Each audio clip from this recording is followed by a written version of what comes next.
Vamos começar a nossa mesa redonda e, primeiramente, quero dar boa tarde para todo mundo, todos os nossos convidados, congressistas, agradecer a presença de todo mundo. E, primeiramente, eu quero convidar o professor Dawson, que será o mediador dessa mesa.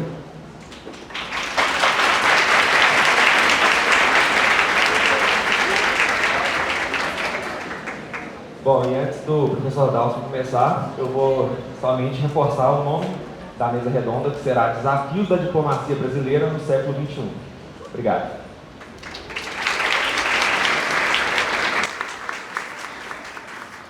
Boa tarde, senhoras e senhores. Tudo bem?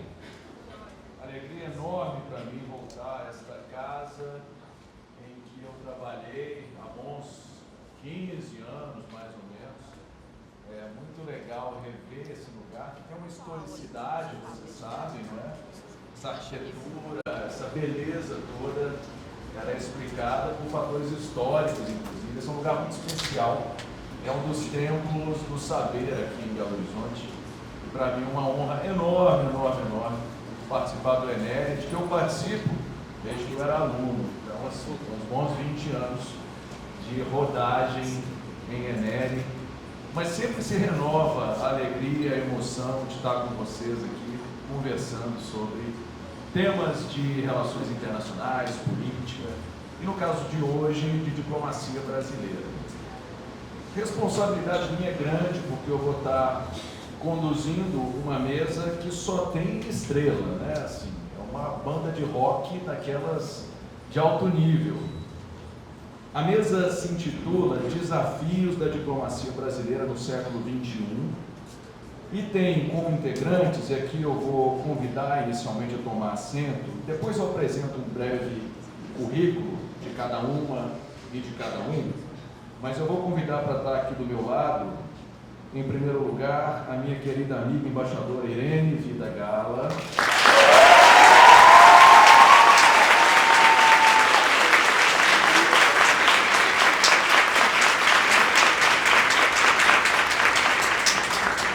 Eu quero convidar a minha colega acadêmica Carla Golbo, por gentileza.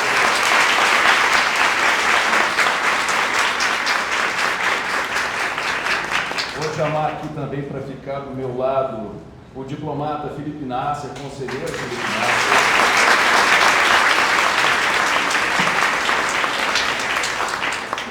E a minha também colega acadêmica, Fábia Berlato, por favor.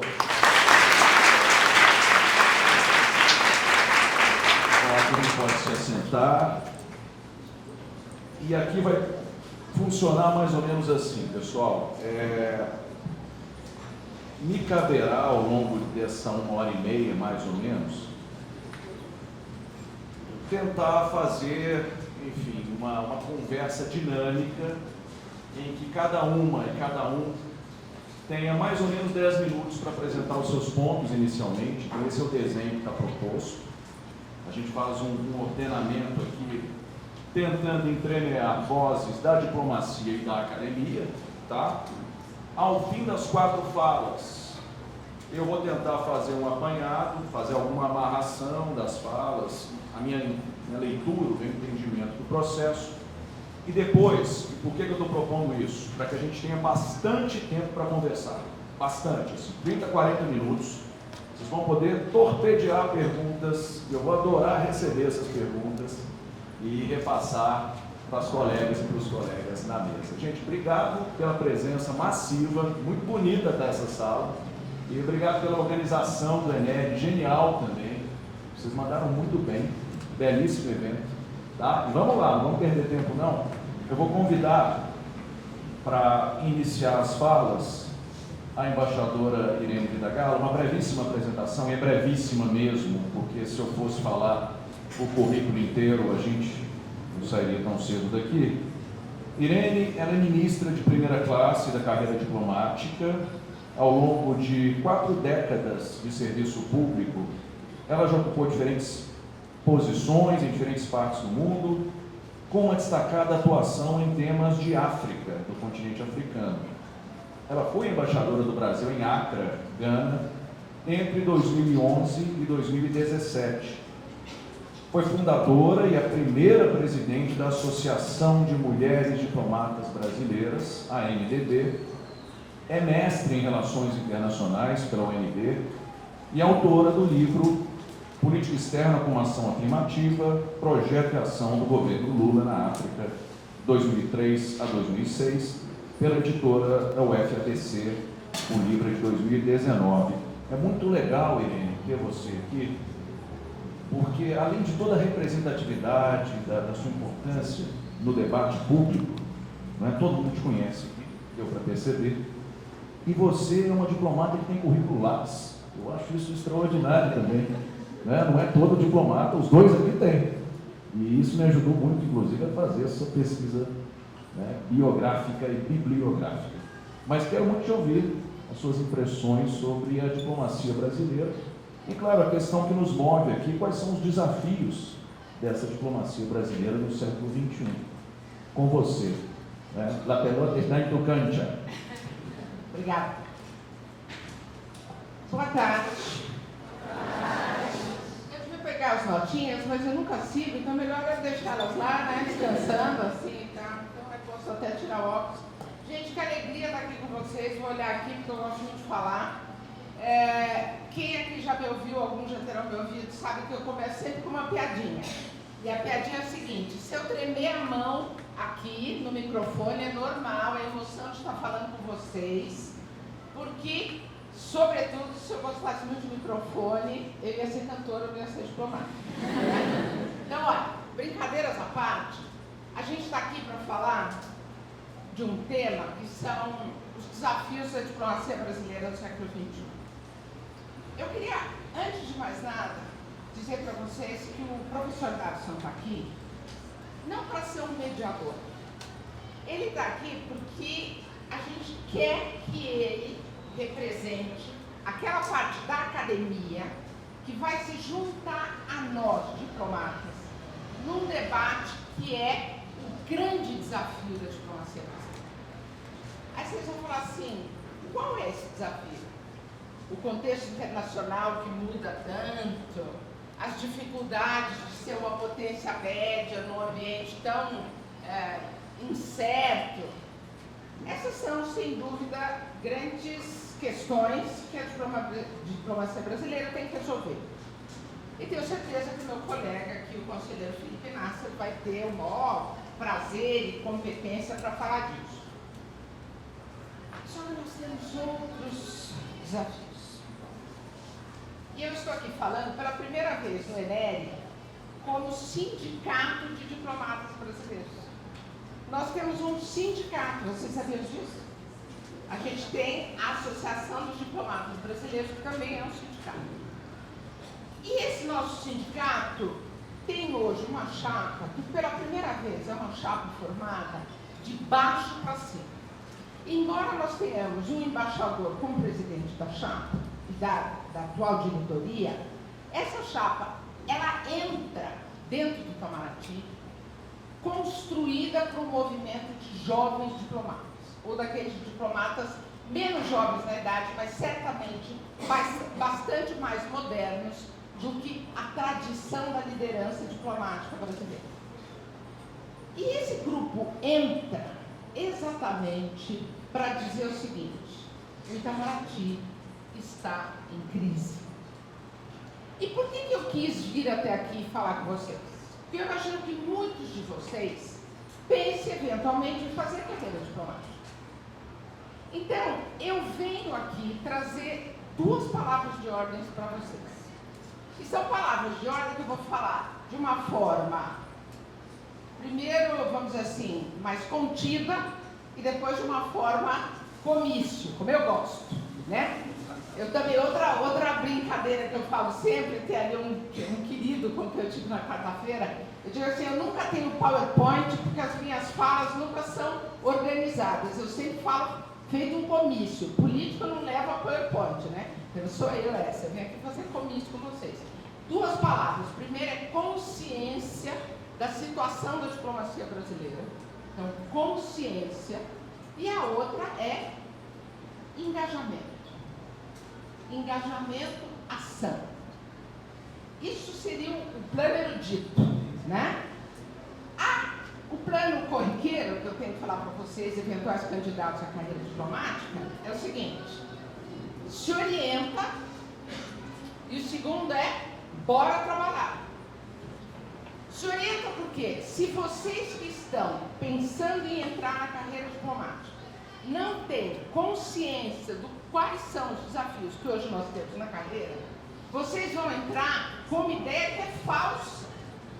E aí vocês vão viver uma frustração de ter estudado tantos anos para fazer um dos vestibulares mais difíceis do Brasil e chegar lá e falar: mas é isso? É isso que eu estou fazendo? Segunda palavra, bora trabalhar. Por quê? Porque vale muito a pena ser diplomata.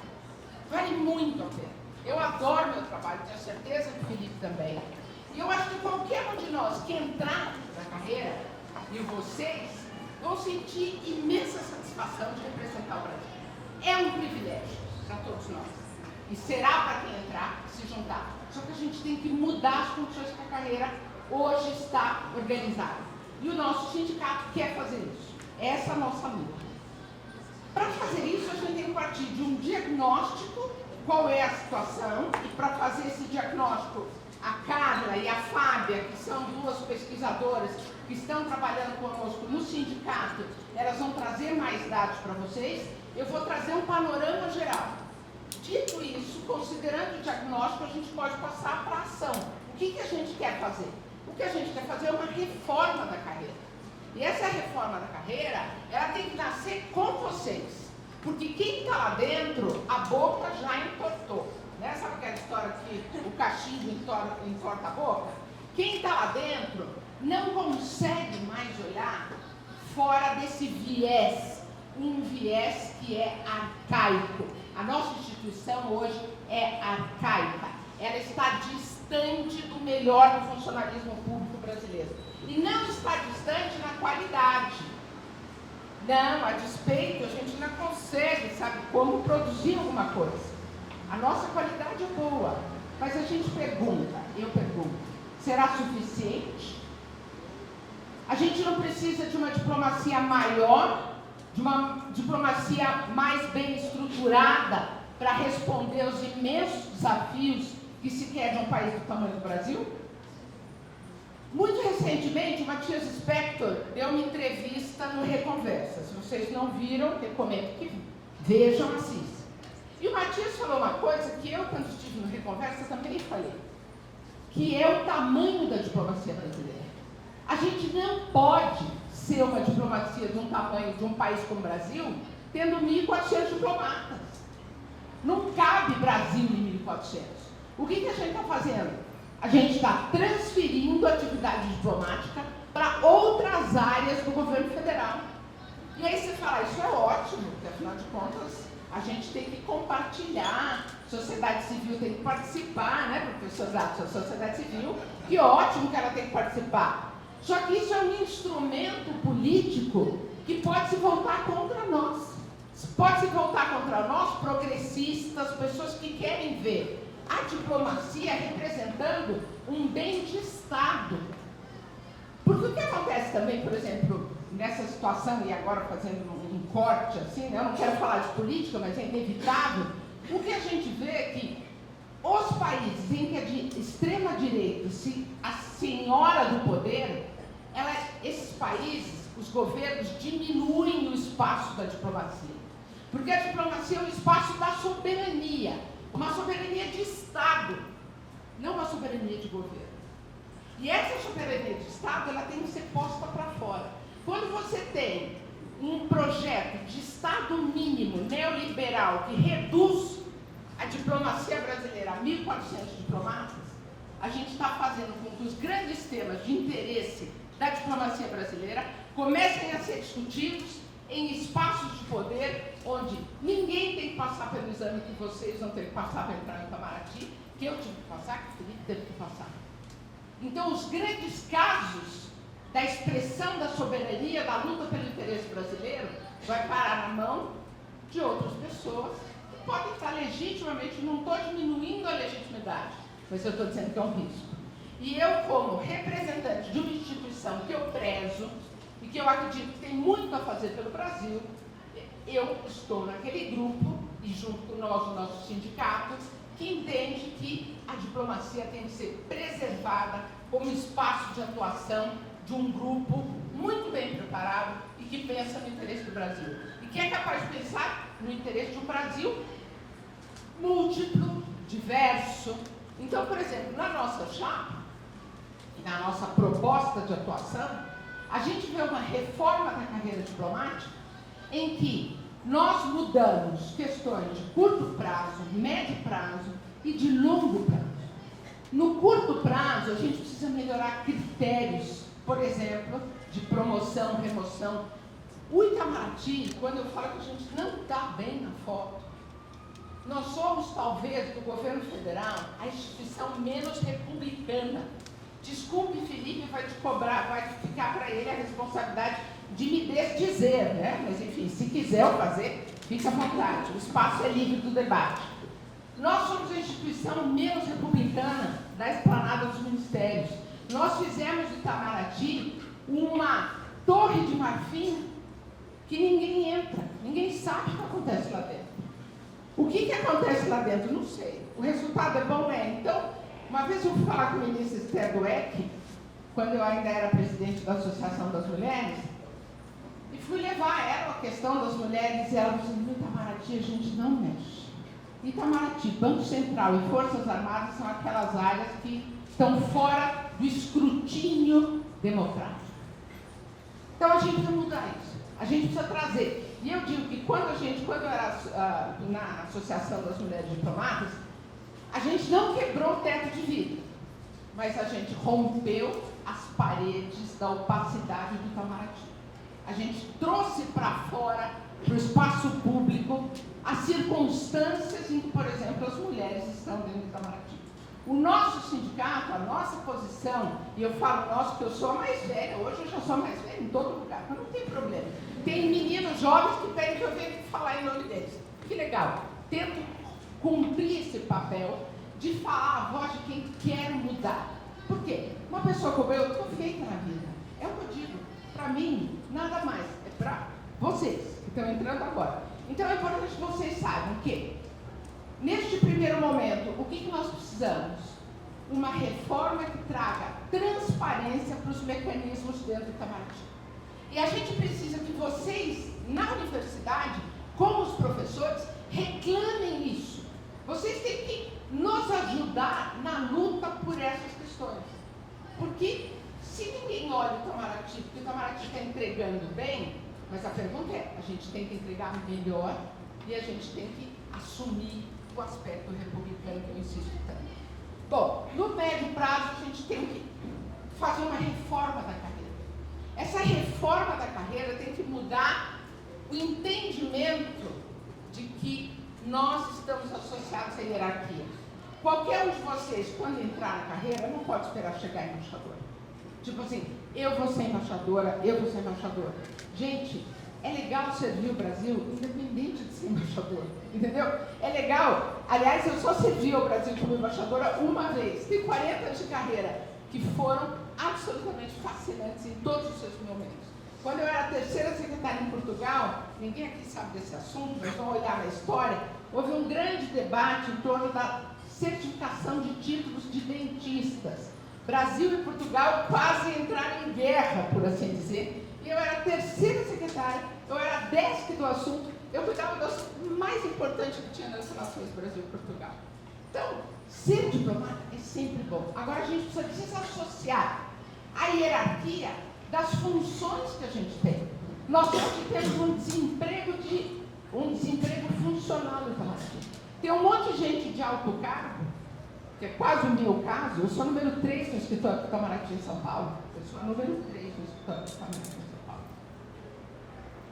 Esse desemprego funcional faz com que pessoas que tenham talento para fazer X, Y, Z, não estejam fazendo nada, porque não tem espaço para elas no título que elas têm. Então a gente tem que desassociar a nossa reforma de carreira, que é desassociar funções de hierarquia. Então, quem tiver no cargo tal vai ter. Agora eu tenho que falar mais uma outra coisa da ação voltar no tempo. Isso. A gente já passou um pouquinho. Já? Mas Então, já. só uma coisa. Mas Não, no meu conclui, relógio embaixador. ainda estava aqui. Tem Bom, mais, enfim, generosos gente, 2 minutos. o que é o X da questão? A gente precisa fazer uma mudança da carreira, porque hoje os colegas estão ganhando mal. Como as pessoas não ascendem funcionalmente, vocês vão estudar 6 anos, 5 anos para entrar numa carreira e que vocês não vão chegar no meio da carreira. E vocês vão se aposentar com um salário medíocre. Quer dizer, falar medíocre, salário de diplomata, portanto, que vocês estudaram, se vocês forem para a iniciativa privada, muito possivelmente vocês vão estar em melhores condições. Então, como eu disse no começo, consciência e engajamento, né? Bora para a luta com a gente, porque a gente tem que mudar isso e vocês têm que, dentro da universidade, começar a debater. Nada de pensar, eu vou entrar no Itamaraty para repetir isso. A gente é bom, mas a gente tem que ser muito melhor para honrar a diplomacia brasileira e o desafio que a gente tem pela frente. Tá bom? Obrigada.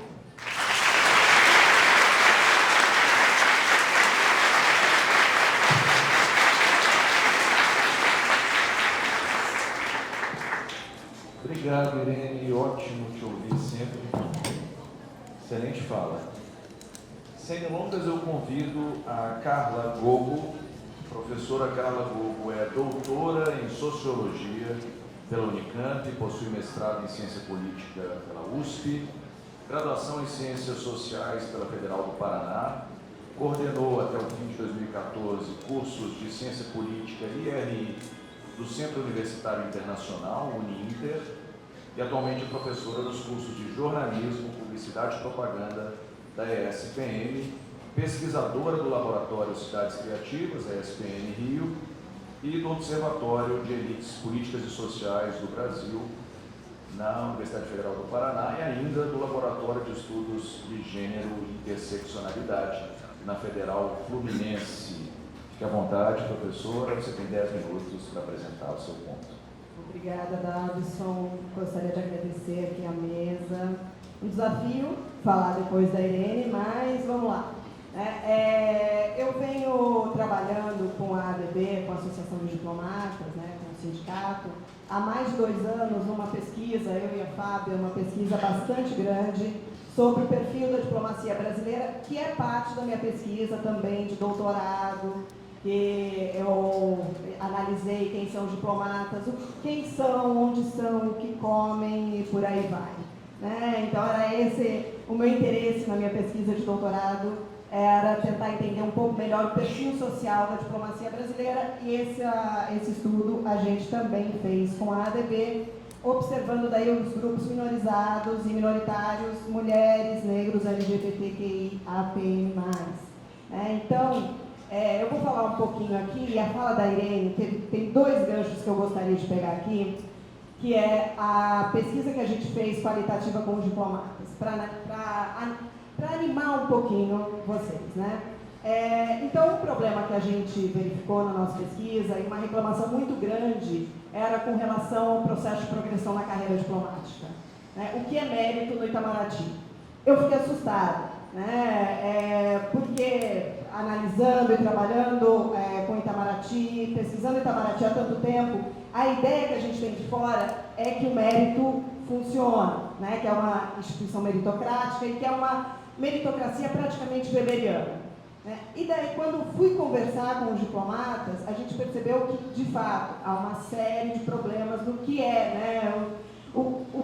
como esse mérito é mensurado. Mas, ao mesmo tempo em que há uma grande insatisfação com o processo de progressão na carreira, a gente também se deparou com a grande maioria, a gente entrevistou por volta de 60 diplomatas, dizendo: eu não me arrependo de ter escolhido essa carreira. Eu gosto muito dessa carreira. Eu não teria feito outra coisa.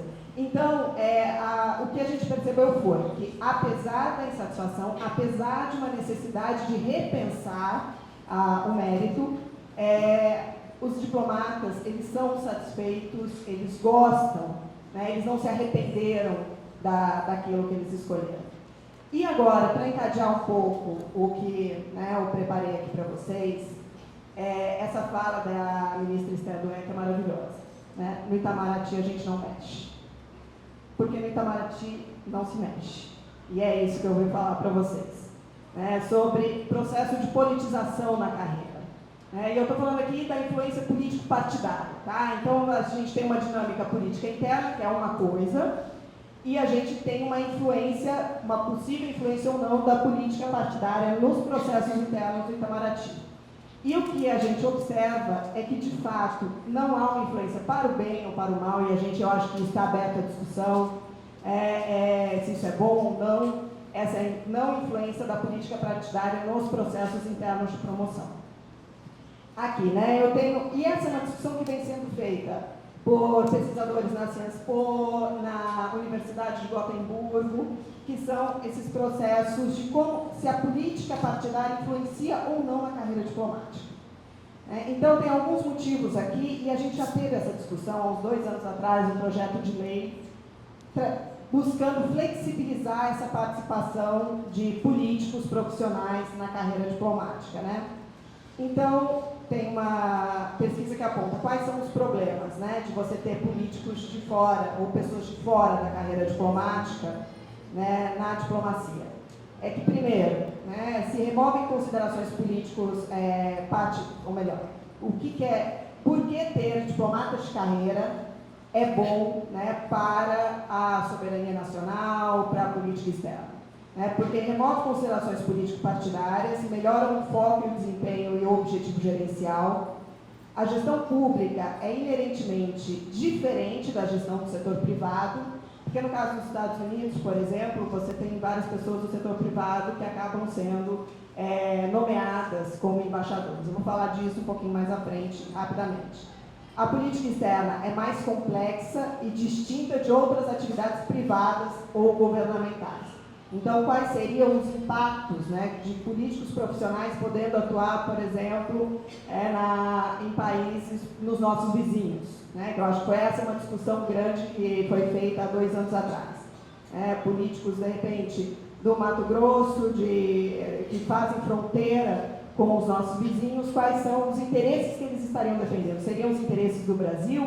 Seriam interesses de privados, influência do lobby, enfim, a gente tem uma discussão grande para fazer. Qual é o caso brasileiro? O que a gente verifica, e por isso que a ministra Esther Dweck está assim, com a razão. A gente tem um baixíssimo número de embaixadores de fora da carreira diplomática. Baixíssimo mesmo. A gente tem um baixo percentual de mulheres nomeadas embaixadoras no governo Dilma Rousseff I. Daí vocês vão falar, cara, mas agora você está falando uma coisa, buguei aqui. Já explico, gente, já explico, tá? Percentual mais elevado de mulheres nomeadas no governo Jair Bolsonaro. Então, daí que a gente começa a ficar, o estranhamento só cresce. E uma outra informação importante é que o gabinete do ministro tem toda uma discussão que a gente desenvolveu na nossa pesquisa, no que os diplomatas chamam de gabinetização dos processos de promoção. Quem serve nos gabinetes do ministro de Estado, Secretaria-Geral, Presidência da República, Vice-Presidência da República, são nomeados, e a gente detectou que isso sim, isso acontece. Fato. Então, há um processo com as mulheres. Eu fiz um corte recentemente só com as embaixadoras. Para as mulheres é mais importante ainda servir nesses gabinetes. Aquelas que não servem nos gabinetes, elas têm uma média superior a 29 anos para chegar a embaixador. Então, servir nos gabinetes é importante. Mas daí, um corte que eu fiz essa semana foi: será que servir no gabinete da Presidência da República faz com que mais pessoas sejam promovidas? Aqueles que serviram no gabinete da Presidência da República foram mais promovidos do que aqueles que serviram no gabinete do Ministro de Estado? E a resposta não. 87% das pessoas que serviram no gabinete do Ministro de Estado foram promovidas. Na Presidência da República foram 80%. Todo mundo é promovido, nos gabinetes todo mundo é promovido. Mas tem espaços em que você tem mais chances de promoção. O espaço que se tem mais chances de promoção é no espaço do gabinete do Ministro de Estado. Por isso, o Itamaraty ele tem uma dinâmica que é própria. Né? Então, seguindo aqui, para a gente voltar, inclusive, naquelas questões que, né, geram um certo bug na gente, tem uma pesquisa que mostrou que... Eu tenho essa apresentação aqui, gente, depois eu posso até deixar para o pessoal da organização, e eles podem, de repente, quem tiver interesse, né, ter acesso a esse material. Uma análise entre os anos 2000 e 2018 mostrou que países como Argentina, Chile e Costa Rica, a existência de uma mulher de esquerda no Executivo Federal levou ao aumento do número de embaixadoras nomeadas. É sobre isso. Tá? Então, eu tenho uma política, né, partidária, uma ideologia, uma determinada ideologia política que acha que é um valor moral e ético ter mais mulheres como embaixadoras, e em governos de mulheres de esquerda, né, você tem um aumento no Chile, na Costa Rica e na Argentina no número de mulheres nomeadas. Mas isso não aconteceu no Brasil, no governo Dilma 1, e daí eu comparei governo Lula 1, Dilma 1 e governo Bolsonaro. Então eu tenho o mesmo percentual no governo Lula 1, de mulheres, 21% de mulheres nomeadas embaixadoras no governo Lula 1, 21% no governo Bolsonaro e 17% no governo Dilma. Então, que é, assim, né, é contra-intuitivo. Se esperaria que no governo Dilma você tivesse mais mulheres promovidas, e não foi o que aconteceu. E se atribui isso a essa característica da burocracia do Itamaraty. O Itamaraty cuida da sua própria casa. Né? Ele tem processos internos. Tanto que no governo Bolsonaro, governo de extrema-direita, com uma agenda super regressiva de gênero, eu tenho um percentual de mulheres, de 21% de mulheres nomeadas. Também pela força das mulheres, pelo conjunto das mulheres diplomatas, que também passam a pressionar o Itamaraty. E no governo Lula 1, você também tem uma iniciativa muito particular do Celso Amorim de promover mulheres, né, de querer mulheres nos processos de promoção. Então, tudo isso está explicado. Então, Carla, mas isso é ruim. Então, a gente, não estou fazendo aqui nenhum julgamento moral, se é bom, se é ruim, está aberto para discussão. Porque daí a gente vê, não, mas isso seria importante a gente ter mais influência político-partidária. Será? Essa eu acho que é a grande questão que a gente precisa discutir. Alguns outros exemplos. Em 2019, sobre esse processo de politização, e quando eu falo politização, mais uma vez eu estou falando de uma influência político-partidária em ministérios das relações exteriores. Em 2019, Estados Unidos, Islândia, Dinamarca, Espanha, Suécia, Reino Unido e México tinham cerca de 18% de embaixadores nomeados. Nos Estados Unidos, são aproximadamente 35% de embaixadores nomeados entre os anos 60 e, atualmente, então ao longo aí de 5 décadas, a gente tem mais embaixadores, a gente tem 35% de embaixadores nos Estados Unidos que são embaixadores nomeados. Tá? Então, e muitos deles, esse é um estudo recente que saiu esse ano da Universidade de Gotemburgo, a maioria deles não tem nenhum conhecimento de relações internacionais. Tá? Não tem nenhum contato com relações, são financiadores de campanha, tem outras relações políticas que não é uma relação com o tema, com relações internacionais ou política externa. Desde 1980, aproximadamente 74% dos embaixadores das economias do G8 e cerca de 54% dos embaixadores membros do G20 foram nomeados. Porque, enfim, vocês sabem disso, há duas formas. Então, a gente tem essa separação entre embaixadores de carreira, que entram via concurso público, e a gente tem embaixadores que podem ser nomeados pelo presidente da República. A gente quase não ouve falar disso no Brasil, a gente ouviu falar disso por conta dessa proposta de 2 anos atrás, mas porque para a gente é quase naturalizado que embaixador é de carreira, mas não necessariamente precisa ser. Nos Estados Unidos, por exemplo, 35% deles não são de carreira. Na Áustria, que é o único país da União Europeia onde os cargos de embaixador são exclusivamente preenchidos por diplomatas de carreira, há também uma divisão entre os diplomatas de quais partidos eles são. Se eles são do Partido Social Democrático, dos democratas cristãos, ou se eles são independentes. Então, mesmo na Áustria, que todos eles são diplomatas de carreira, você tem uma divisão de quem representa qual partido. Então, a discussão partidária está dentro do Ministério, também do Ministério austríaco. Na Itália, houve apenas algumas nomeações para embaixadora após a Segunda Guerra Mundial, mas também com interferência partidária. Isso quem está falando é o Christian Lekesner, no artigo dele da Sciences Po. Então, o que eu quero... Quanto tempo eu tenho, Darcy? 2? Uau! Então, gente, falei na velocidade da luz, o que eu quero trazer aqui como discussão, e a Irene, amarrando com essa fala da Irene, qual é essa reforma? Então, é preciso fazer uma reforma? É preciso repensar a carreira? Mas qual é essa reforma? Qual é o modelo de diplomacia que a gente acha que pode ser interessante? É uma diplomacia de funcionários de carreira, com uma formação que faz concurso, ou uma modalidade mista? Quais são os benefícios ou não? E isso tudo está muito aberto ainda para discussão. A gente ainda está investigando essas questões. Então, a gente tem no Brasil esse modelo da nossa diplomacia que sofre muito pouco influência. O Itamaraty não se mexe. Então, se na política externa há um diálogo, está havendo um diálogo maior com a sociedade civil, pensar política externa como política de governo, não como política de Estado, essa discussão sobre a politização, a partidarização, os partidos participando dos processos internos da diplomacia brasileira, ela de fato não é constatada. A gente de fato não percebe que haja uma interferência da política partidária nos processos internos na carreira diplomática. Então, era isso que eu gostaria de falar para vocês, em linhas gerais, enfim, daí para trazer essas questões para a gente conseguir pensarmos juntos. Obrigada.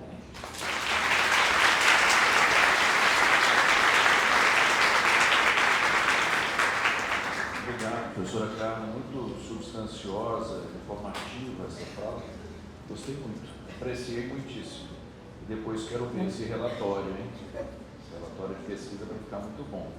Bom, terceiro expositor da nossa sessão é o Felipe Nasser. Felipe é conselheiro da carreira diplomática, atualmente lotado no gabinete do Ministro de Estado das Relações Exteriores do Brasil.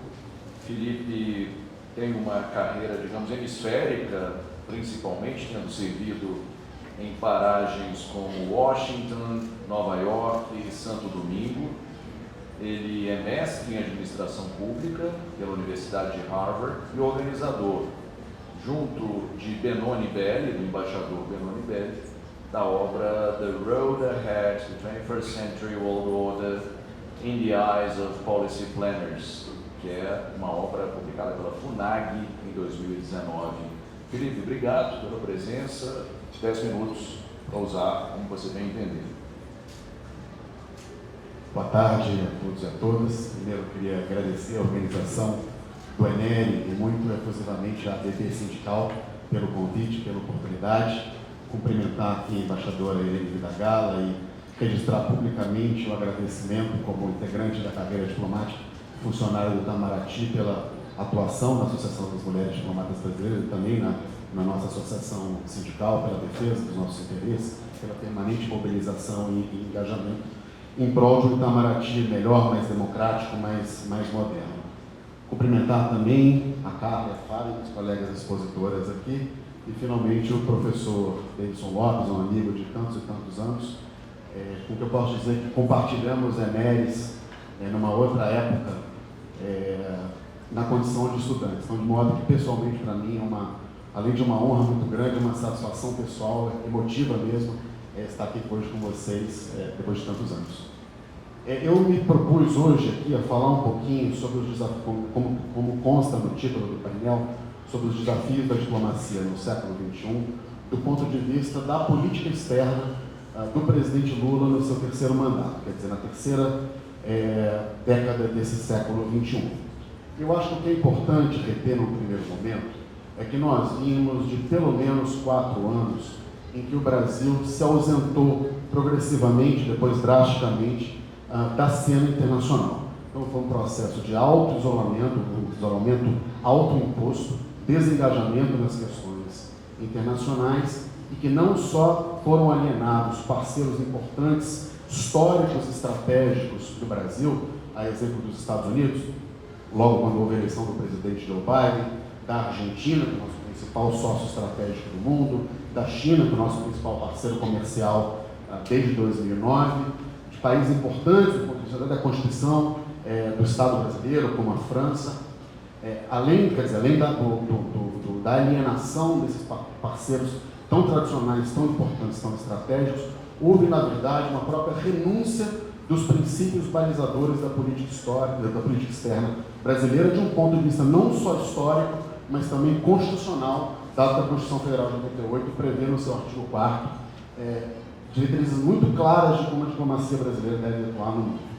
Então, depois desse período em que o multilateralismo foi colocado, não no segundo nem no terceiro, mas no último plano, como forma de expressão da voz do Brasil no cenário internacional, em que esses parceiros, como eu disse antes, foram deliberadamente alienados do nosso sistema de relações exteriores, e que a própria imagem e credibilidade do Brasil, construída ao fio de tantas décadas, eu vou demarcar aqui no período da redemocratização, mas é verdade que, pelo menos desde o governo Geisel, por assim dizer, o Brasil tem uma política externa muito consistente, alicerçada em princípios que se mantiveram, se projetaram, foram alimentados geração por geração, mesmo com a mudança do regime da ditadura militar para o regime democrático a partir de 85, 88, dependendo de como a gente conta. Durante esses últimos 4 anos, ou os 4 anos anteriores ao regresso do presidente Lula ao Palácio Planalto em 1º de janeiro de 23, houve o abandono desses princípios, a alienação de parceiros históricos, a perda muito sensível da credibilidade internacional do Brasil. Posso dar uma pequena vinheta pessoal, dizer que nesse momento eu servia na missão do Brasil junto às Nações Unidas em Nova York, eu tinha sido mandado ainda no governo anterior, e era muito óbvio a deterioração da imagem do Brasil, da capacidade do Brasil de mobilizar agendas no ambiente multilateral a partir daquele momento. Isso dito, também é verdade que, do ponto de vista diplomático, da interação entre agentes diplomáticos do Brasil e de outros países, bem como do Secretariado das Nações Unidas, havia um reconhecimento de que a diplomacia do Brasil não era uma diplomacia do governo daquela época, do governo de outrora, era uma diplomacia do Brasil. Então, os contatos pessoais, as consultas, continuavam a ser feitos.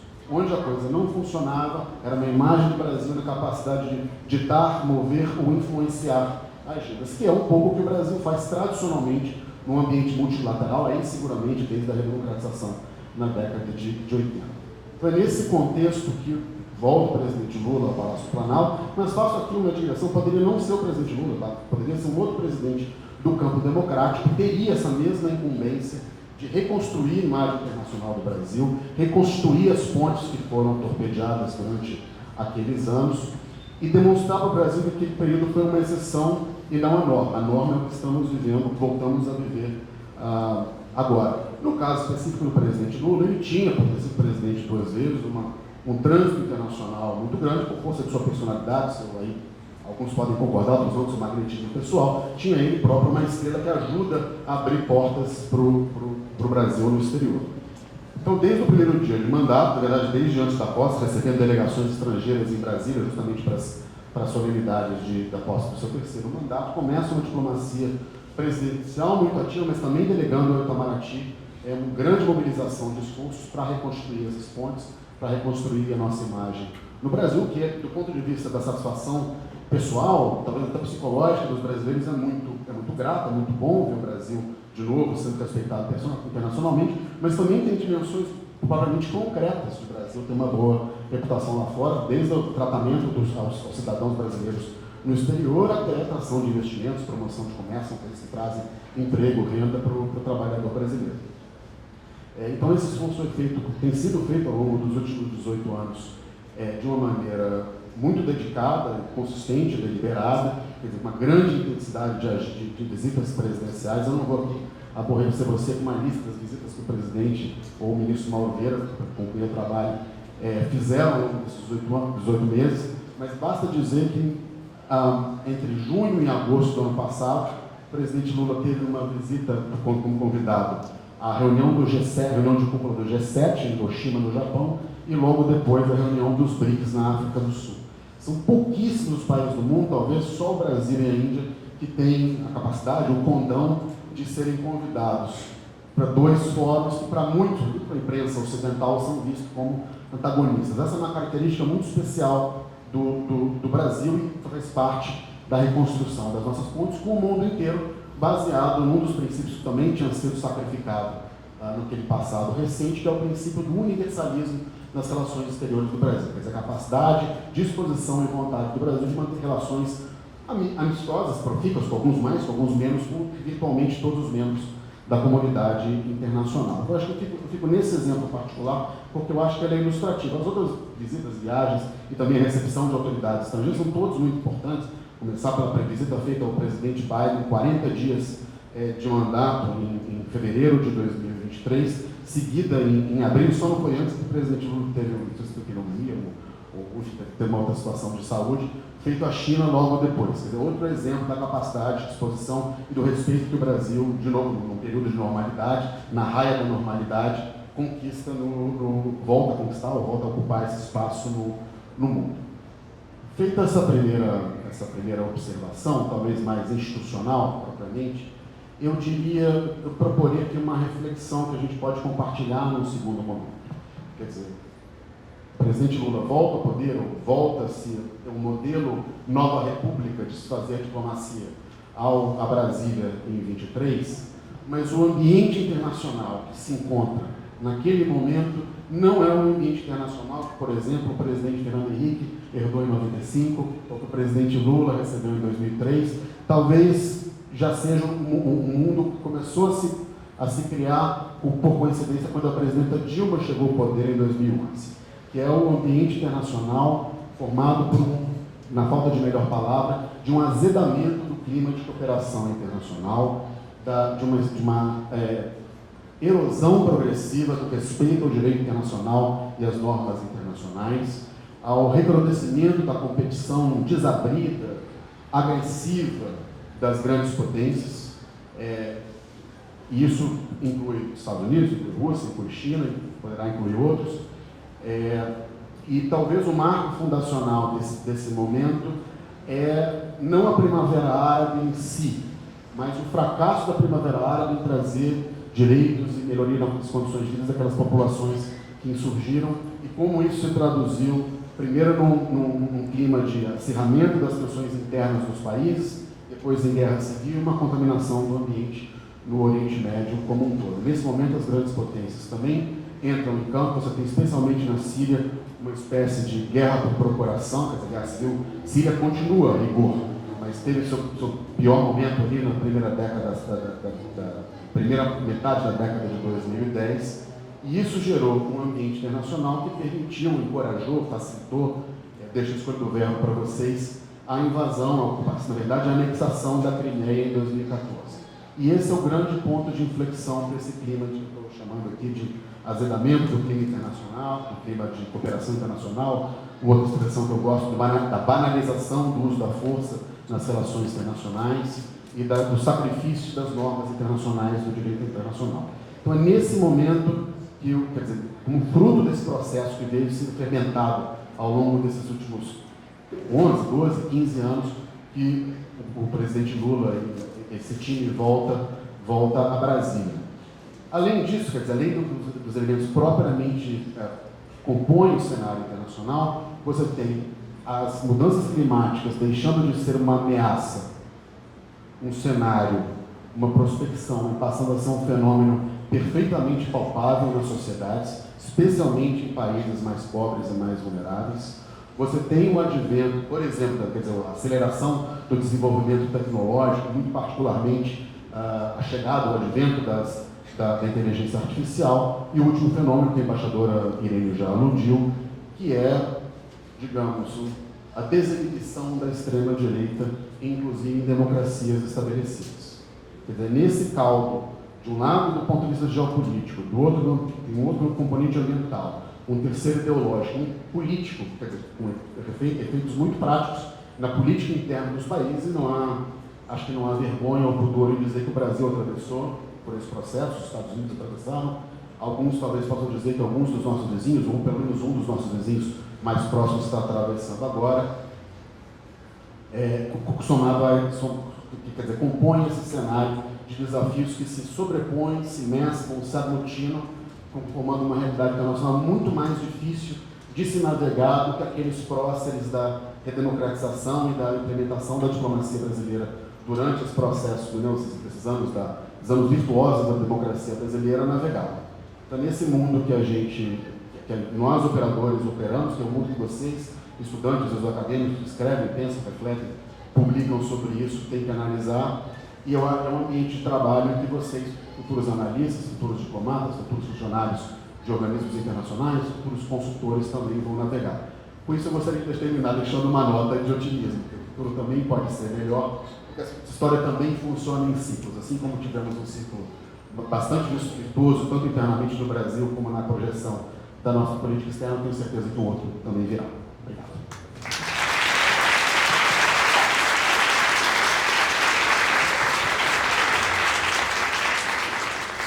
Mais uma fala excelente, acho que todos vão concordar. Essas falas de Irene e Felipe mostram, mais uma vez, como é bom esse pessoal do Itamaraty, muito bem preparado. E agora eu vou convidar a minha colega acadêmica, professora Fábia Bernolato. Fábia, que é professora do curso de especialização em Sociologia Política na Universidade Federal do Paraná.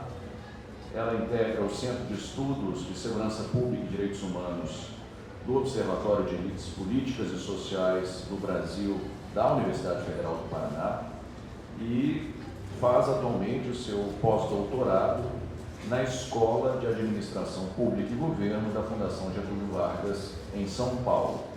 Sua pesquisa trata da relação entre os ministérios públicos estaduais e a política local. Bem-vinda, professora. Você tem 10 minutos para desenvolver suas ideias. Bom, olá a todos e a todas. Eu vou reformular o currículo. Na verdade, a especialização em Sociologia e Política não existe mais, então eu não sou mais professora, agora eu atuo só na área de pesquisa. Eu sou uma outsider aqui nessa roda, porque a minha primeira experiência, meu primeiro contato com a diplomacia e com a carreira diplomática foi nessa pesquisa que eu e a Carla fizemos para a Associação dos Diplomatas Brasileiros. Então, eu não tenho aqui esse gabarito todo, mas estou muito contente, agradeço muito essa oportunidade, esse privilégio de estar compondo aqui essa banda de rock espetacular. Então, eu estou falando aqui mais como uma pesquisadora, uma profissional de pesquisa, do que como uma especialista em diplomacia. Na divisão aqui de trabalho que eu e a embaixadora Irene e a Carla fizemos, eu fiquei com a parte de apresentar um pedacinho, o último pedaço da pesquisa, que foi a coleta de boas práticas do benchmark, para trazer ideias, sugestões para melhorar, né, a carreira da diplomacia. Então, o que eu vou apresentar para vocês vai ser uma fala assim, um pouco mais burocrática, porque eu vou apresentar um conjunto dessas práticas exemplares para a promoção de igualdade de gênero no âmbito do Ministério das Relações Exteriores do Brasil, através dessas ideias que a gente coletou aí pelo mundo. Então, para coletar esse conjunto de referências que eu vou apresentar, eu e a Carla, a gente analisou desde literatura acadêmica, relatórios governamentais, a gente observou relatórios de pesquisa que foram realizados pelo terceiro setor, até sites oficiais. Então, essas publicações, elas focaram em diversidade, em equidade e inclusão, que consideraram não só o gênero, mas também idade, classe social, identidades diversas, identidade e orientação sexual, etnia e pessoas com deficiência. Eu vou focar aqui mais na questão das mulheres, mas vocês vão poder observar que as estratégias elas são aplicáveis a a outras categorias sociais. Então, eu organizei essa fala em torno de 9 pontos prioritários e eu vou apresentar, dentro desses 9 pontos, algumas ações que foram citadas nos documentos. Pois bem, nessa pesquisa que a gente fez, né, mais de documentação, 2 conceitos-chave apareceram com certa frequência na sustentação da discussão sobre diplomacia e mulheres, que é o de vocês, como estudantes de RI, já devem ter ouvido falar, que são os conceitos de diplomacia feminista e de feminismo de Estado. Então, a diplomacia feminista, ela propõe integrar a igualdade de gênero em todas as áreas de política externa. É uma abordagem que defende que as políticas externas devem ser constantemente avaliadas quanto ao seu impacto sobre as mulheres, sobre as meninas, que devem promover ativamente a participação feminina nos processos de decisão e de defesa dos direitos das mulheres como direitos fundamentais. É uma abordagem mais forte, que apareceu mais fortemente na União Europeia, especialmente na Suécia. Bom, a adoção da palavra feminismo para definir uma política externa, ela não trata apenas de uma nomenclatura, mas ela propõe uma ação em direção de políticas controversas, né, no sentido de atuar na contramão do consenso global, e ela busca renegociar as hierarquias de poder de gênero que definiram a política internacional e as instituições de política externa ao longo do tempo. E também ela diz respeito a uma reorientação de normas de justiça, de paz e segurança que regulam a política externa. Então, é a política externa mais como uma ideia de política pública mesmo. O outro conceito que apareceu, mas aí uma literatura mais acadêmica e mais forte na Noruega, foi o de feminismo estatal. Feminismo de Estado. Então, ele diz respeito a um Estado que, com uma combinação de leis, de esquemas de bem-estar, eles representam estratégias para promover a igualdade de gênero no país como um todo. Então, a gente tem o exemplo do decreto de novembro de 2023 do governo federal, que estabeleceu o Plano Nacional de Ação Afirmativa, né, que estimula os componentes do governo federal a terem um plano interno de ação afirmativa para as diversas categorias sociais que são subrepresentadas. Então, é um conceito que se refere mais à adoção de políticas públicas por parte dos governos para promover a igualdade de gênero em todas as esferas públicas. Bom, esses são os 2 conceitos que, como a gente sabe, provocam controvérsia por usarem a palavra feminista, né? Há quem vê a política externa feminista como um avanço progressista, outros que consideram que ela seja polarizadora e mesmo desnecessária. Mas a gente, né, tem que olhar para esses conceitos como ideias que se referem a tomadas de posição que desafiam as normas tradicionais, as hierarquias de poder e que buscam por justiça social. Eu tinha 2 gráficos que eu ia apresentar para vocês. Eu imaginei que a gente ia ter essa possibilidade de apresentar os gráficos e tudo, mas não tem problema. Esses gráficos, eles mostram como os países que mais adotam essas ideias conseguiram avançar na nomeação de embaixadoras nos últimos anos. Então, a gente tem 2 países que adotam fortemente a diplomacia feminista e a diplomacia de Estado e que alcançaram 50%, alcançaram equidade na nomeação de embaixadoras, que é o Canadá e a Suécia. Lá no final dos anos 80, a maioria dos países tinha 10% de mulheres no topo da carreira diplomática. Até lá, tinha inclusive os ministérios, eles dispunham de políticas que limitavam o acesso e dificultavam a progressão feminista no quadro de funcionários. E a partir dos anos 90, com essas ações efetivas de promoção de mulheres Então, a partir de 2001, nos Estados Unidos, no Canadá, América Central chegaram a 35% de mulheres no corpo funcional. A Europa e a África apareciam com 23%, a América do Sul com 20%, a Ásia com 13% e o Oriente Médio, incluindo aí o Egito e a Turquia, eles estão no último posto, 11% de mulheres embaixadoras. Eu tinha um gráfico também que mostrava a posição do Brasil. O Nexo publicou um gráfico em 2022 que mostra que o Brasil tem 11% de mulheres embaixadoras em 2022. Eu não sei agora como é que está essa atualização. Desculpa, Fábio, 14,5%. Avançamos um pouco. E aí, como eu disse, a Suécia e o Canadá com 50%. Então a gente está assim, né, passando vergonha, digamos, sendo sincero. Dentre os 19 países do G20, 15 conseguiram aumentar o número de mulheres para esse mais alto posto da diplomacia. Mais próximos do Brasil, a gente tem o México com 23% de embaixadoras e a Argentina com 21%. Bom, eu vou passar agora para uma parte mais efetiva, que é como diferentes países têm liderado as iniciativas de promoção de igualdade de gênero nos Ministérios das Relações Exteriores, apresentando as 9 prioridades principais.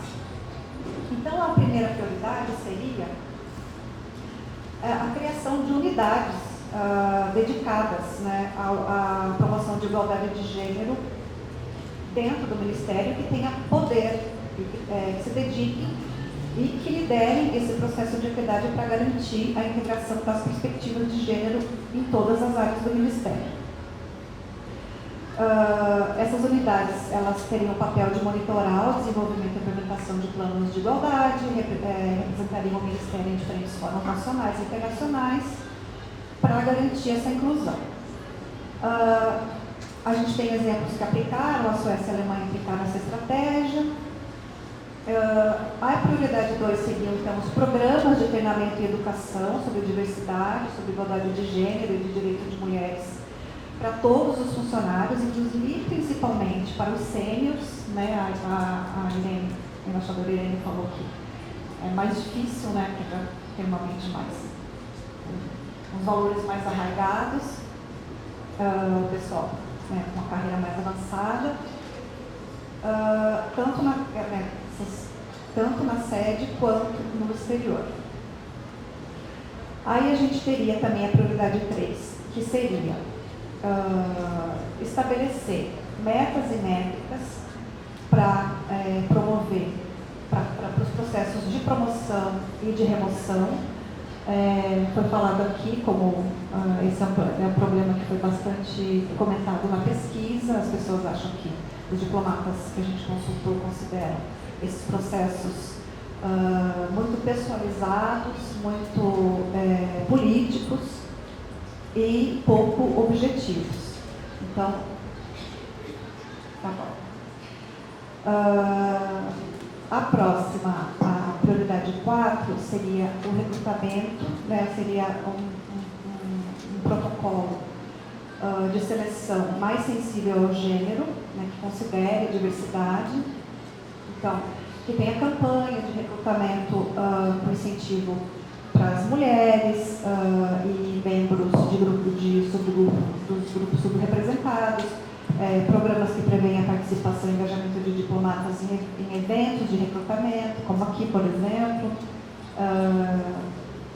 mas também em espaços que participem mulheres de grupos subrepresentados, enfim, diversos. Introduzir avaliações objetivas, treinamento dos comitês de seleção para refletir sobre os preconceitos inconscientes, equipes de seleção, de formuladores de prova e de avaliadores dos exames também diversos. Como prioridade 5, a gente teria, então, os processos de avaliação de desempenho mais sensíveis ao gênero. A gente sabe que, a depender do gênero, as dificuldades de percurso na carreira são diferentes, então essas dificuldades elas têm que ser avaliadas, né, dependendo do grupo, e essas dificuldades têm que ser atacadas de forma objetiva. Então tem que ter, por exemplo, outra demanda do grupo que a gente entrevistou são os feedbacks de desempenho sobre a carreira, sobre, né, o desempenho deles nas sessões e tal, nas divisões. Eles não têm feedback, isso seria importante também para considerar o desempenho dos diferentes grupos e as dificuldades dos diferentes grupos. A prioridade 6 seriam as políticas de conciliação entre o trabalho e a vida pessoal. A gente sabe que homens e mulheres têm diferentes prioridades, não, diferentes atividades atribuídas no mundo doméstico, então isso pesa bastante no percurso da carreira. Então, por exemplo, desenvolver políticas que promovam o equilíbrio entre o trabalho e a vida pessoal, como horário de trabalho flexível, inclusive para cargos de chefia, né, porque isso pesa bastante para mulheres em cargos de chefia. Essa dedicação ao cargo de chefia exige, ela tem que se considerar também essa conciliação entre a vida pessoal e o trabalho. A prioridade 7 seriam os programas de mentoria, com a implementação de programas de apoio, especialmente nos primeiros estágios da carreira, para o desenvolvimento de habilidades, orientação e promoção do crescimento profissional e a retenção dos recursos humanos. Então, por exemplo, troca de experiências entre aqueles que estão nos estágios mais avançados da vida e da carreira, com aqueles que estão no início da carreira, e uma mentoria reversa também, que é o pessoal mais jovem, né, que acha que é pouco escutado, que tem uns trabalhos muito burocráticos, que tem pouca voz. Eles também têm, né, essas experiências para passar para o pessoal que está mais avançado na carreira. A 8 seria a cooperação internacional, para promover a igualdade de gênero, então contato com outros ministérios estrangeiros, no Brasil, com os estados, com outros ministérios no Brasil, com os municípios. Estabelecer diálogo com a sociedade civil, que é o que a Associação das Mulheres tem feito, e a HT também. E a 9ª e última prioridade seria o dinheiro, né? O orçamento sensível a esse objetivo. Então, além dos recursos humanos, né, que tem que ser investido, tem que ser treinado, né, tem que ser orientado, tem que ter dinheiro também. Sem dinheiro a coisa não anda. Então, investir aí dinheiro nessas lacunas, nessas prioridades em termos de igualdade de gênero. E era isso, gente. Bem.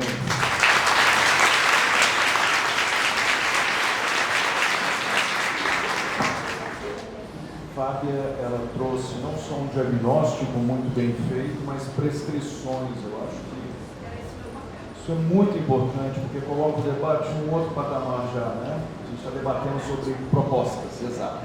Coisas para serem avaliadas e eventualmente aplicadas. Me deem 5 minutinhos, eu vou tentar falar com vocês aqui o que eu entendi. Vamos ver se faz sentido ou não. Mas enquanto isso, já vão preparando as perguntas de vocês. Oi, agora sim. Em 5 minutos, então, vou apresentar para vocês qual que é a minha leitura desta mesa. Nesse tempo, aproveitem para preparar as perguntas da audiência. A gente vai ter aí uns 15, 20 minutos. E eu vou recolher daqui a pouco as perguntas de vocês. Vão se preparando. Minha leitura é a seguinte. Nós tivemos aqui uma espécie de mostruário do que tem de melhor em termos do debate contemporâneo sobre o estado da diplomacia brasileira e seus desafios no século XXI. De uma perspectiva muito sensível a vertente, digamos, sociológica, não é? As questões de apelo social, a agenda social. Então, há um cruzamento, e meu querido amigo Guilherme Casarões está aqui, ele pode me desdizer, se ele discordar, mas não é muito comum no cânone da disciplina. Pelo contrário, o que prevalece é o olhar institucional, oficialista. Foi uma visão que integra dois planos. Claro, o plano estratégico, você não pode deixar de lado, mas tem também o plano sociológico, muito bem apresentado nas falas das expositoras e do expositor. Então, eu gosto muito dessa natureza, assim. É aí que eu me encontro mais ou menos também. Eu gosto de análise de política exterior que vai por esse caminho. Irene toca num ponto que eu acho essencial para a gente começar a falar seriamente sobre política externa no Brasil, que são as capacidades estatais. Ou seja, um Estado como o Brasil, que é por demais subestimado por aí, né, gente? Narrativa de imprensa eu acho que nos bota para baixo demais. Notem as senhoras e os senhores que só 3 estados nacionais, territoriais e soberanos no mundo atual conseguem estar no top 10 em 3 critérios ao mesmo tempo: população, território e economia. Quais são os 3 países que estão entre os 10 maiores do mundo em população, território e economia? China, Estados Unidos e Brasil. Não tem mais ninguém nesse clube seletíssimo. Isso é incrível. Eu acho muito impressionante que a gente subestime tanto, não é? Nem Rússia, nem Índia conseguem bater nos 3. Mas Brasil, China e Estados Unidos estão lá. Nosso país é, sim, por vocação, um país grande. E tem que jogar como um time grande. Então tem que ter uma diplomacia bem equipada. Em números de pessoal, em dinheiro, mas obviamente também colocando em prática o que é razoável, ou seja, tem que ser representativo. Estava pensando aqui, como é engraçado, né? Um monte de mulher preta ganhando medalha. Vocês já viram qual que é a representação de mulher negra no Itamaraty? É ridícula. É absolutamente subrepresentado esse contingente demográfico, que é o maior subgrupo da população brasileira. Mulheres são maioria, negros são maioria, pretos e pardos, mas não tem praticamente representação. Enfim, tem uma representação, mas muito aquém daquilo que seria razoável de se imaginar. Então essas questões contam sim. Se o Brasil quer se projetar como um Estado grande que é, potência que ele tem que ser representativo. Não pode ter aquela história de a gente importar o ser e exportar o não ser. Não dá para ter essa dualidade. Um país para gringo ver, para inglês ver. Não. Então o país tem que ter potência, tem que ter capacidade institucional, tem que construir isso mesmo. Custa dinheiro, não é? Tem a ver com política pública. A gente precisa ter um corpo diplomático preparado para isso, da perspectiva material, porque o pessoal é bom, deu para ver aqui, né? Agora, isso, claro, que é convencimento da sociedade, da classe política, é uma operação complexa, que eu acho que tem no corpo estudantil, nas boas cabeças que estão aqui hoje, uma esteira de transmissão, né? Então, assim, o mecanismo social está aqui. A gente está falando sobre isso. Existe um esclarecimento a respeito dessa temática que é tão importante. Tem muita coisa aqui que eu poderia levantar, mas eu acho que vocês são prioridade. Depois a gente conversa em outros foros, né? Eu tenho muitas opiniões sobre muita coisa, mas eu acho que hoje é o momento de ouvir vocês e a gente conversa por outros caminhos sobre esse tema, mas enfim, ouvindo vocês, se for o caso eu dou algum pitaco a mais depois. Mas é fundamental que a gente esteja destampando esse tipo de questão Gente, o dado que a Fábia trouxe é escandaloso. Vocês se deram conta de que a gente tem 14% de embaixadoras e que os países islâmicos têm 11%? Com todo, digamos, todo o peso étnico, cultural, religioso, todo o enquadramento deles é diferente. Outra visão do papel da mulher naquelas sociedades majoritariamente muçulmanas. A comunidade islâmica internacional e o Brasil estão empatados no critério embaixadoras, plenipotenciárias. Isso para mim é um escândalo. Isso que acabou de ser dito aqui, não é? É motivo de fato para a gente repensar tudo. Tudo. Mas pelo trabalho muito sério da minha amiga Irene e de todo mundo que está ao redor dela, eu sei que tem muita gente remando junto, eu tenho a esperança, Irene, de que a gente pode colher coisa boa, não é? No futuro. Tenho certeza de que este é o governo para a gente fazer isso. É um governo muito mais aberto à perspectiva social. Agora, temos que começar a ir rápido, porque a dívida histórica, o déficit é grande demais, o gargalo é grande demais. A boa notícia, a Carla e a Fábia estão contando para a gente uma história que a gente não conhecia nos detalhes. Agora a gente conhece. Agora a gente tem materialidade, né? E agora, enfim, o primeiro passo para mudar uma situação é ter um diagnóstico bom, bem feito. Aí você faz a intervenção. Isso a gente já tem, né? Que o futuro seja melhor. Vamos conversar então. Perguntas, vou colher um monte aqui, porque a gente tem pouco tempo. E aí o pessoal aqui responde depois o que eles acharem que devem. Vamos lá? Por favor.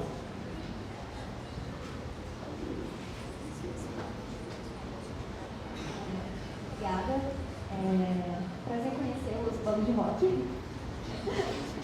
A minha pergunta é sobre o edital do KCD de 2024 e qual a influência que vocês tiveram para a política de cotas femininas que aumentou para a segunda fase. Acho que foram 75 vagas disponibilizadas além obviamente, alcançando a nota de corte da primeira fase.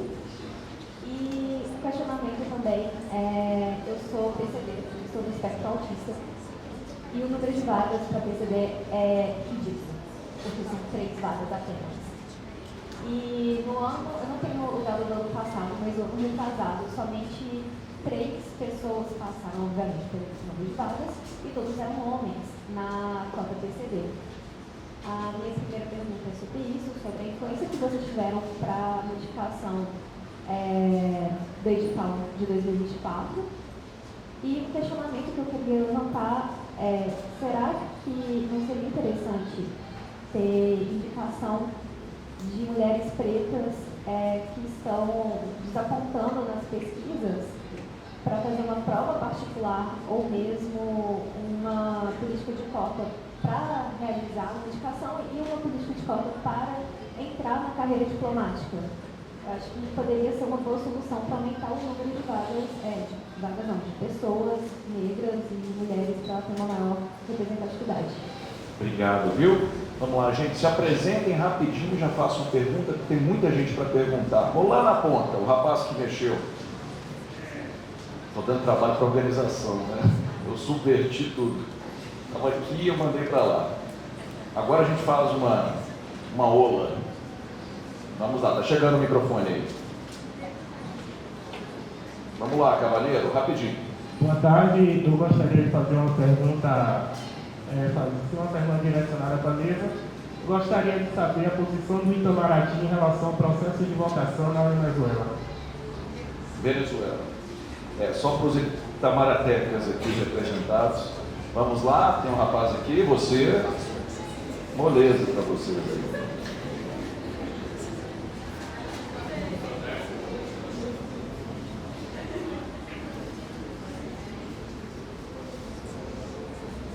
Boa tarde, tudo bem? Eu queria ouvir um pouquinho da visão de vocês quanto à importância dos diplomatas brasileiros do Itamaraty na possibilidade, talvez remota, uma reforma do Conselho de Segurança da ONU, como que o Brasil pode ter uma voz mais ativa. Reforma do Conselho de Segurança das Nações Unidas, a moça de rosa aqui. Ela ali, isso. Obrigada, meu nome é Beatriz, eu sou a atual secretária-geral do Miniono e como uma boa Minioner, não posso deixar de perguntar como vocês enxergam a participação jovem nessa mudança que o Itamaraty precisa ter. Eu penso que política externa como uma política pública é natural que a gente queira que jovens, até mesmo mais do que nós, talvez na educação básica, entenda o que é a política externa e aumente a transparência que o Itamaraty precisa ter. Obrigada. Muito bem, papel da juventude. Você, por favor.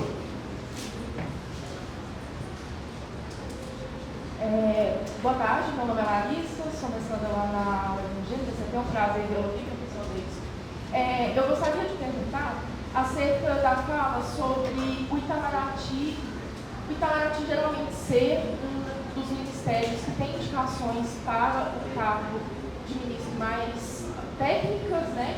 E aí está suscetível a tomada de decisões talvez menos políticas, mas talvez mais ideológicas. Como isso acabar tornando a política menos de Estado, mais de governo?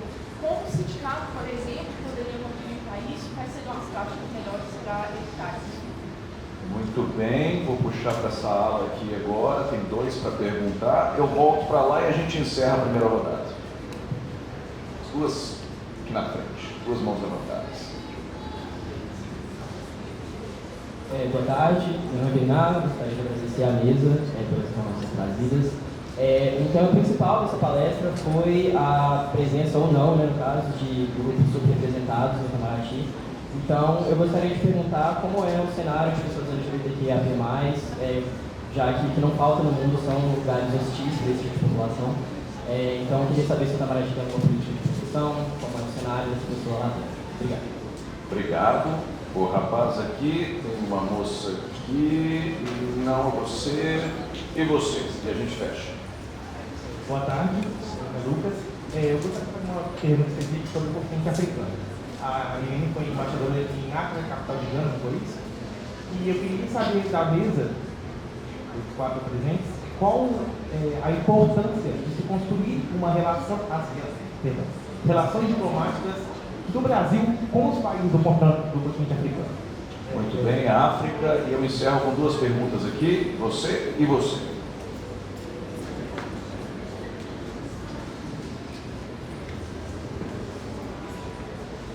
Boa tarde, pessoal. Primeiramente, muito obrigado pela palestra, foi muito enriquecedora, tive muitos insights, né? A minha pergunta, ela na verdade é no sentido de previsão, sim, de uma ideia, porque foi abordada exatamente essa necessidade de reformas, né, na diplomacia, só que quando a gente analisa um pouco o cenário interno, né, que a gente tem no nosso país, possivelmente em 2026 pode acontecer de a gente ver aí uma segunda crescente, né, conservadora, que pode ascender, subir ao poder novamente. Então a minha pergunta seria quais perspectivas, né, quais desafios vocês veem num cenário onde a gente pode voltar a regredir e como o Itamaraty vai se adaptar a esse possível cenário de regressão que a gente vai ter no futuro, né, que pode acontecer. Muito legal, para encerrar. Boa tarde. A minha pergunta ela é parecida com a primeira pergunta e com a pergunta que o penúltimo fez, mas mais voltado para pessoas trans. Eu gostaria de entender se existe uma política de representação, tanto nos editais, quanto a questão dentro do Itamaraty já de pessoas trans, principalmente porque vocês falaram muito do discurso da representação feminina do Itamaraty, mas em questão das mulheres trans, elas estão incluídas nesse discurso atual de vocês? Existe esse pensamento, principalmente até que a gente está no país que mais mata pessoas trans e principalmente mulheres trans. Então, existe essa questão de representatividade pensado propriamente aí, já estão conversando sobre isso? Muito bom, hein? Foi muito bom isso aí. Eu vou inverter a ordem agora. Eu vou convidar a Fábia para começar e é um pinga-fogo, tá, gente? Rapidinho aqui. Escolha as que você quiser, se quiser comentar alguma coisa. Né? Vai ter que ser rapidinho, mas você pode responder o que você quiser a partir de agora. Depois Felipe, depois Carla, depois Irene. Bom, eu acho que a Irene, a embaixadora Irene e a Carla preparados para responder. Bom, o que eu posso dizer é que na pesquisa não apareceu nenhuma pessoa trans, apareceram pessoas trans nas entrevistas com os candidatos. Aí foi até foi animador, assim, apareceram os três dentre os Nós entrevistamos mais ou menos também 50, 60 aspirantes à carreira diplomática. Isso. Mas a gente, com a ajuda da Irene, a gente fez várias propostas, né, Irene, para o Ministério. Vai falar, tá vendo? Eu vou deixar para a embaixadora Irene e a Carla responder. Ótimo. Felipe, fique à vontade, pode escolher o que você quiser responder. Assim fica fácil. Olha, para dizer que não estou fugindo da bola curva, eu vou responder a pergunta sobre Venezuela, sobre o Conselho de Segurança e com a permissão de todos vocês sobre a juventude também, como parte intrínseca da opinião pública nacional. Sobre a Venezuela, posso dizer, vocês todos sabem que houve uma eleição domingo passado na Venezuela, em que o Conselho Nacional Eleitoral venezuelano proclamou o presidente incumbente Nicolás Maduro como vencedor. Naquele momento, uma estimativa de 80% das urnas apuradas, estabelecendo uma vitória com 51-44 em relação ao segundo candidato, aliás, um ex-diplomata, Edmundo González. Desde então, houve uma mobilização da comunidade internacional no sentido de questionar se aqueles números procediam. Até tinha tido um episódio, apesar do dia de votação ter sido um dia relativamente pacífico, e por isso o governo brasileiro parabenizou o povo venezuelano por exercer o seu direito democrático de ir às urnas e escolher os seus governantes. Mas houve depois um episódio durante a contagem que gerou uma certa comoção na comunidade internacional, e desde então o Brasil tem acompanhado não só de forma muito atenta, mas muito mobilizado, especialmente nos bastidores onde é que se faz a diplomacia tradicional. Muitos contatos telefônicos entre as capitais, Brasília, Caracas, Washington, Ottawa, Paris, Lisboa. Outros países estavam preocupados, vários países da América Latina, aliás, preocupados com o andamento da situação na Venezuela, dado o clima que cercavam aquelas eleições. Alguns países acharam que era o caso de, em vista de evidências que foram produzidas, que apareceram, que foram reveladas, que o candidato da oposição tinha sido vitorioso, proclamaram o reconhecimento da vitória do candidato. O Brasil fez um pouco diferente. O Brasil prefere navegar nessa situação com um princípio chamado cautela e moderação. Primeiro, nós solicitamos às autoridades judiciais e eleitorais venezuelanas que divulgassem as atas públicas, quer dizer, o resultado propriamente contábil das eleições, com vistas a testar se ganhou um candidato ou outro. Esse processo não foi concluído ainda. Na sexta-feira, quer dizer, ontem, o Conselho Nacional Eleitoral revelou um número mais alto de urnas apuradas, cédulas apuradas, 96%, e ratificou a vitória do presidente Maduro, que inclusive tinha feito um discurso de vitória na sequência da primeira proclamação. Nós seguimos mobilizados, nós seguimos solicitando que essas atas sejam divulgadas, e nós entendemos as preocupações da comunidade internacional. Não foi à toa que o presidente Lula mandou seu enviado especial, seu emissário pessoal, a Caracas para acompanhar o processo eleitoral e se manter engajado tanto com o governo como com a oposição, resultado de um processo de conversas diplomáticas que remonta pelo menos ao meio do ano passado. E a verdade é que essa é uma realidade em movimento, quer dizer, sentenciar julgamentos de forma assodada pode ser preocupante, e nós entendemos que a lógica do jornalismo e a lógica das redes sociais exige um imediatismo que é diferente dos tempos da diplomacia. Então, só posso dizer que o governo brasileiro segue mobilizado, o governo brasileiro não se pronunciou em termos de mérito quanto ao resultado, só solicitou as autoridades competentes que tornassem essas chamadas atas disponíveis publicamente. Concretamente, que um país como o Brasil, como o professor Davidson aqui falou com muita competência, é o maior país da região, exerce o maior peso gravitacional na América do Sul, o que a gente pode fazer é ajudar questões concretas.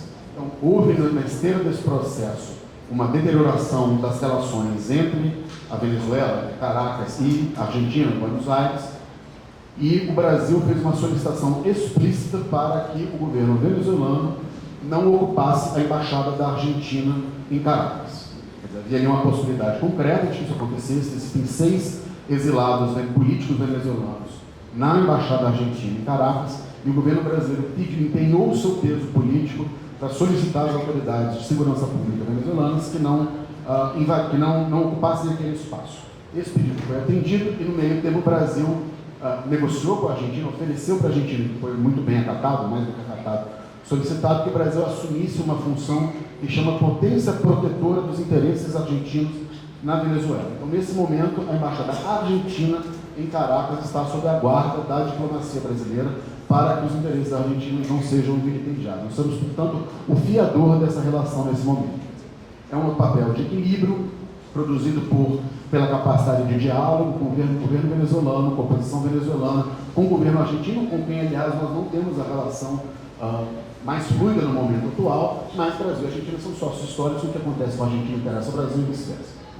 Sobre o Conselho de Segurança, eu não vou entrar aqui no processo que já dura pelo menos 3 décadas, talvez um pouco mais do que isso, mas existe uma constatação bastante generalizada que a atual composição do Conselho, que data do meio dos anos 60, não responde mais às necessidades da ordem internacional, não responde às crises no campo da paz e da segurança internacionais. O Brasil faz parte de uma aliança com a Alemanha, com o Japão e com a Índia, com vistas não só a reformar o Conselho e ampliar a sua composição, como pleiteando uma cadeira de assento permanente para esses países, com uma adição de 2 membros do continente africano. E aí eu concluo dizendo que a reforma é um processo altamente politizado e que a reforma ou a não reforma não depende do Brasil e do empenho de esforços diplomáticos brasileiros. O Brasil é um integrante, um ator nessa correlação de forças. Mas caso a reforma ocorra, o Brasil é que recebe menos oposição entre os candidatos a membros permanentes. E só uma última palavra, então, professor, para responder a pergunta sobre o papel da juventude na formulação de política externa. Eu acho que eu e você, que estamos nessa militância há uns 25 anos, nós vimos, testemunhamos em alguma medida, mais você do que eu, o professor Guilherme Casarões aqui também, foram artífices desse processo, de que a política externa, os termos de relações internacionais alcançassem o grande público. E as pessoas passassem a ter opinião sobre o que acontece no mundo e como o Brasil se posiciona nisso.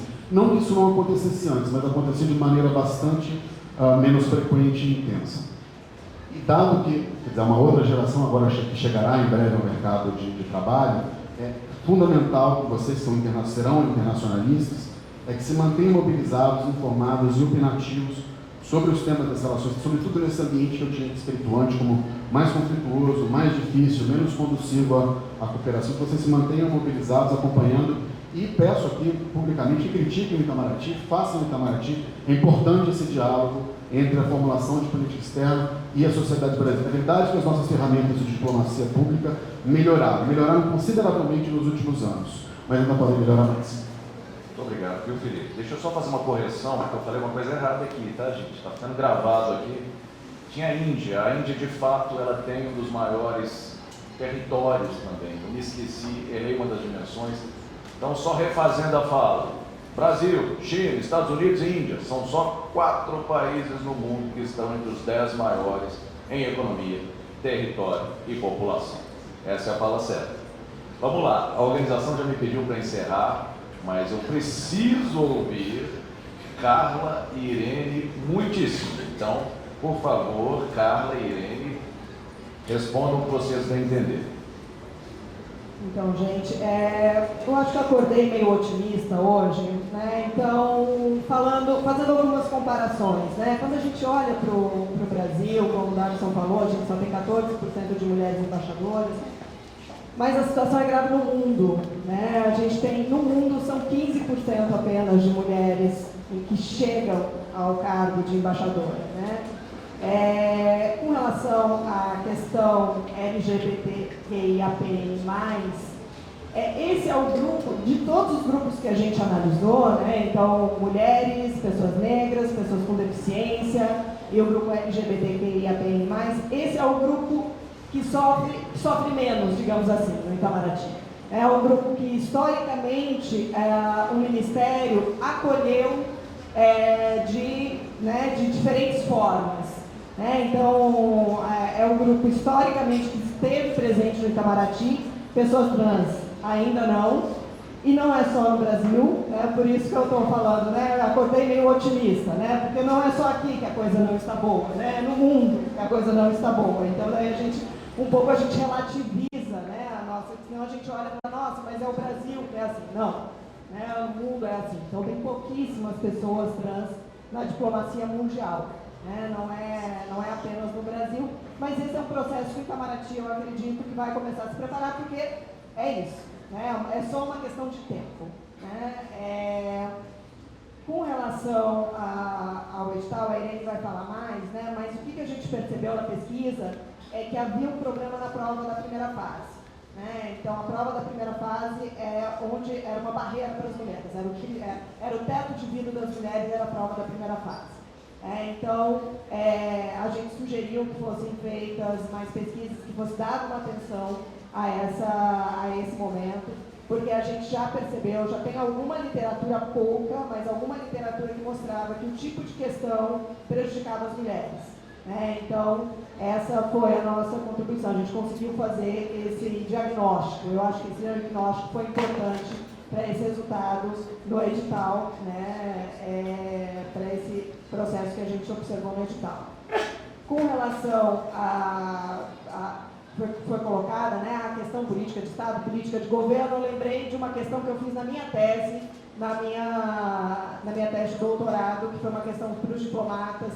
Se a política externa era uma política de Estado ou de governo, eles respondiam que era de Estado. E se a política externa naquele momento era de Estado ou de governo, eles respondiam que naquele momento era de governo. E o que eu acho que é uma oposição, né, e talvez o Felipe e a Irene possam me desdizer, mas é uma oposição artificial. Porque eu acredito que a política externa, pensada como política pública, ela acaba sendo, tem uma dimensão de Estado, tem uma dimensão de governo, né? Então, o governo mais à direita, ela vai dar um tom para a política externa. Um governo mais à esquerda vai dar outro tom para a política externa e está tudo bem, né? Faz parte, você tem uma estrutura, mas você tem diferentes tons que essa política externa vai ser tomada. Então, eu acho equivocado a gente trabalhar nessa oposição. Eu acho que a gente precisa começar a dialogar mais, porque eu acho que essa oposição é só uma oposição fantasiosa, ela não existe na realidade. Mas, enfim, posso ser desdita aqui, né? E eu acho que era isso. Ótimo. Muito rapidamente. Vou fechar, Obrigada. então. Muito obrigado, Carla. Vamos fechar com a embaixadora Irene, e aí a gente conclui a sessão.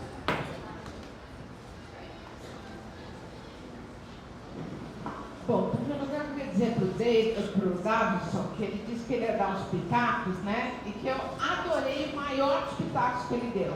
O governo é este. Se a gente quer fazer mudanças, a gente tem que fazer agora. E como foi dito aqui, daqui a 2 anos e meio pode mudar.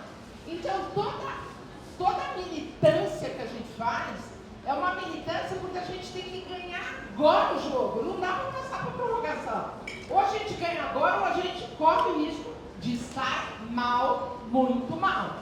Se a gente corre risco, mas é aí. Quanto mais a gente fortalecer a institucionalidade e a gente garantir que a reforma vem na forma de lei, mais a gente vai poupar ou diminuir o risco.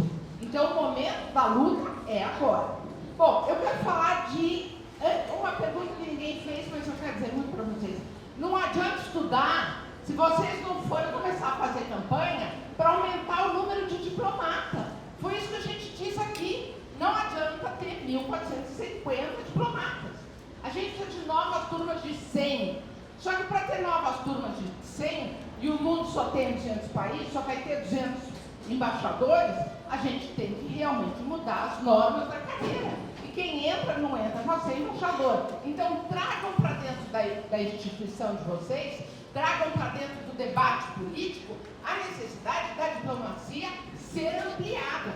Passa a ser um caminho. Vão para o Congresso, vão para o Ministério da Fazenda, para dizer assim, ministro, precisamos de mais dinheiro para o Itamaraty. A gente agora está discutindo salário, estão equiparando a gente a categorias funcionais que não são da elite do funcionalismo público brasileiro. Por quê? Porque o diplomata fica quieto. Não, a gente vai fazer barulho. E a gente vai fazer barulho como sindicato e vocês como futuros operadores de política externa. da questão do curso de CACD, desse novo edital.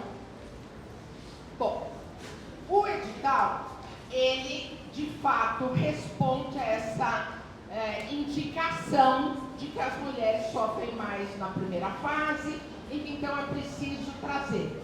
Houve um avanço? Trazer mais 75? Houve um avanço, legal. Bom? Não. E aí é a minha opinião, a minha posição, e eu estou aqui e eu vou compartilhar com vocês. Nós pedimos, a Associação das Mulheres Brasileiras pediu paridade de ingresso no Itamaraty. E a gente fez isso apresentando um parecer mostrando a constitucionalidade de política de ação afirmativa que colocassem paridade no ingresso. O Ministério das Relações Exteriores não levou o tema à análise da consultoria jurídica do Itamaraty, tanto quanto eu tenha conseguido saber. Então, houve uma decisão política por não encampar a tese da paridade. A decisão política foi: vamos manter como está, vamos continuar explorando o fator mérito. Porque quando você traz mais 75 mulheres para fazer a segunda fase, o que você quer é que mulheres mostrem que elas podem. Quando a gente fala de ação afirmativa, a gente não fala de mérito, a gente fala de representatividade. Eu não vou medir as trans, eu não vou medir os pretos, eu não vou medir as mulheres. Eu quero negros, eu quero trans, eu quero mulheres. Então, veja, o que a gente tem aqui é uma luta por um Itamaraty mais representativo. E na proposta que a gente fez, a gente dizia: queremos 50% de mulheres entrando no Itamaraty, desses 50%, 25% do total e 50% das mulheres serão mulheres negras. Porque quando você faz a demanda para uma ação afirmativa, você não pode pedir só para você. E dizer: não, eu sou mulher, eu quero só para mim. Não, a nossa proposta ela é da transversalidade das causas. Então a gente quer PCDs, 50% de mulheres em PCDs, 50% de mulheres negras dentro desse coeficiente de paridade de mulheres.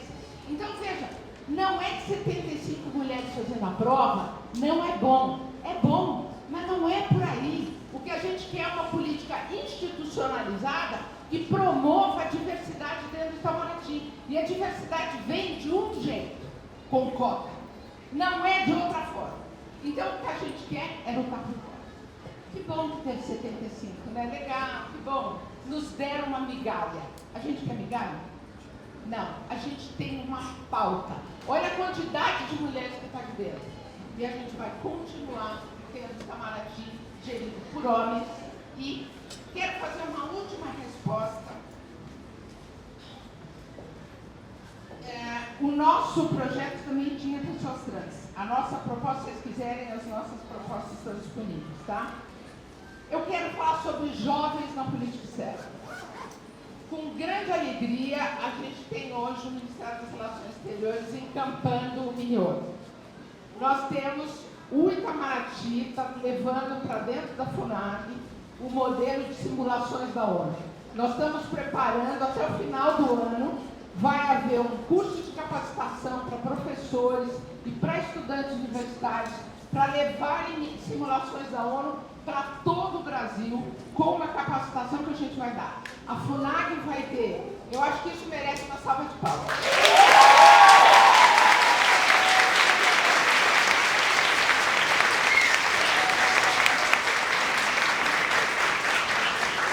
O Itamaraty vai estar diretamente, pessoalmente envolvido em capacitar os jovens brasileiros nos temas de política externa. Nós não teremos uma sociedade capaz de opinar sobre política externa se dentro da escola, sobretudo da escola pública, que este curso, esse trabalho que o Itamaraty está fazendo é na escola pública, a gente não vai conseguir isso se não for dentro da escola pública os jovens entenderem que eles têm um espaço nessa discussão.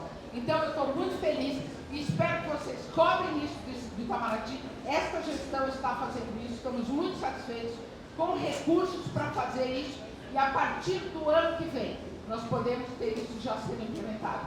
Vai ser muito legal. Um dos aspectos disso é a organização. Desculpa, eu venho até aqui, eu falo muito, a gente tem muito para falar, eu acho que vocês querem ouvir umas coisas como essa.